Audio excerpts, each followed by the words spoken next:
അല്ലെങ്കിലും ഈ വല്ലാതെ ആക്രോശിച്ച് സംസാരിക്കുന്നവരുടെ മനോഭാവം എന്താണെന്നറിയോ? നിങ്ങൾക്ക് പറഞ്ഞുതരാം.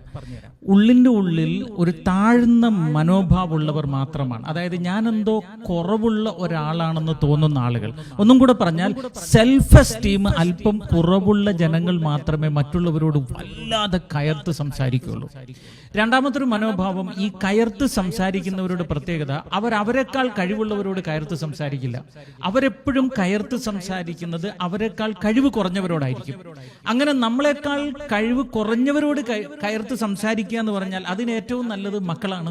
അപ്പൊ അതുകൊണ്ട് നമ്മുടെയൊക്കെ ജീവിതത്തിൽ ഏറ്റവും വലിയൊരു തെറ്റാണ് കുഞ്ഞുങ്ങളോട് വല്ലാതെ ആക്രോശിച്ച് സംസാരിക്കുക എന്നത്. അങ്ങനെ ചെയ്യുമ്പോൾ നമ്മൾ അറിഞ്ഞോ അറിയാതെയോ കുഞ്ഞുങ്ങളിൽ ഒരു 7 കോൺസിക്വൻസസ് സൃഷ്ടിച്ചിടുന്നുണ്ട്. അതെന്തൊക്കെയാണെന്നുള്ളതാണ് ഇനി ഞാൻ നിങ്ങളോട് പറയാൻ പോകുന്ന കാര്യങ്ങൾ. ഒന്നാമത്തെ കാര്യം, ആ കുഞ്ഞിന്റെ തലച്ചോറിന് ക്ഷതമേൽക്കുമെന്നുള്ളതാണ്. അതൊരു ഫിസിക്കൽ ക്ഷതം തന്നെയാണ് ഏൽക്കുന്നത്. ഉദാഹരണത്തിന്, എൻ്റെ കയ്യിൽ ഒരാൾ ആഞ്ഞ് തല്ലിയാൽ, ഹാമർ കൊണ്ട് തല്ലിയാൽ അവിടെ നരമ്പടക്കം ചതഞ്ഞ് ബ്ലഡൊക്കെ ക്ലോട്ട് ചെയ്ത് എടുക്കും. കുറേ ദിവസം എടുക്കും ഒന്ന് മാറാൻ.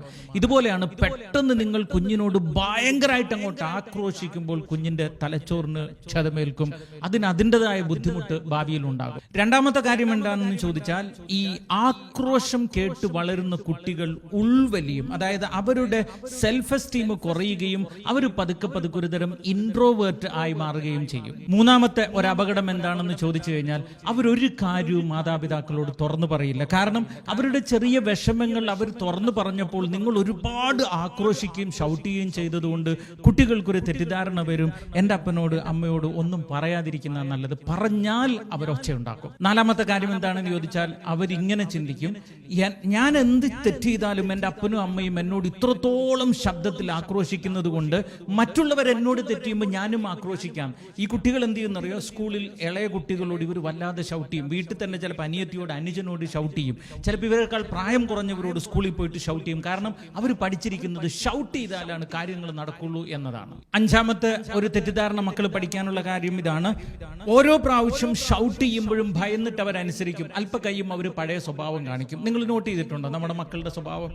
നമ്മൾ അവരോട് വല്ലാതെ ചൂടാകുമ്പോൾ പേടിച്ചിട്ട് അന്നേരം അനുസരിക്കും. കുറച്ചും ഇവർ പഴയതുപോലെ ആകും. അപ്പൊ ഇവർ മനസ്സിലാക്കുന്ന എന്നാണെന്നറിയോ?